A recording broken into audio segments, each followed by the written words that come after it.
Les signes de souffrance d'un enfant physiquement maltraité, parmi ceux-ci, les plus perceptibles sont les signes comportementaux, en tout cas de l'extérieur, avant que l'enfant ne se confie et n'explique son sentiment, son vécu et sa souffrance. Souvent, on remarque que l'enfant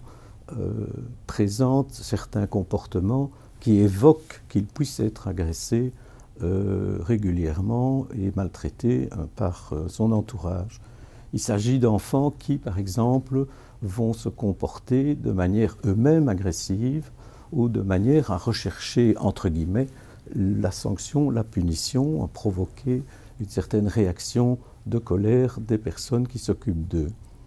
Ils peuvent aussi parfois s'identifier, dans le long terme, s'ils sont régulièrement maltraités,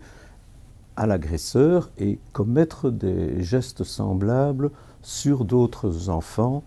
et donc être sanctionnés à ce titre, mais il devrait aussi appeler la question, ne serait-ce pas un enfant en souffrance d'être maltraité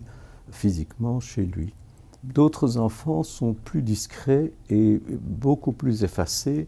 et gardent leur souffrance plus intériorisée dans ces cas-là, et il leur est difficile de s'en ouvrir à des personnes extérieures, d'autant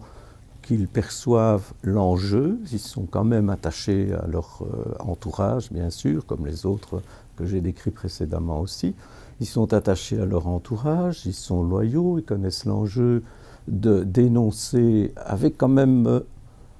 la notion qui pourrait aussi être l'objet de rétorsion, mais certains enfants ne savent même pas qu'ils sont maltraités, que ce n'est pas dans la norme. Ils croient, ils ont intériorisé qu'ils sont mauvais et qu'ils méritent ce qui leur est administré.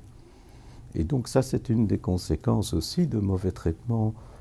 physiques qui se produisent sans intervention tierce, qui permettent de discuter la gravité du processus en cours et de remettre les choses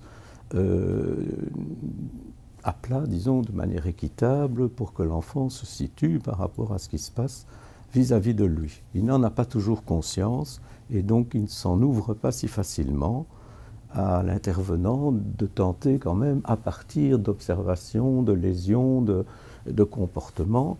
d'ouvrir le dialogue avec l'enfant pour voir réellement la manière dont il est traité et s'il reçoit des coups, s'il veut bien le dire, car ce n'est pas toujours le cas, mais il le dira volontiers si la relation de confiance s'installe et qu'on lui,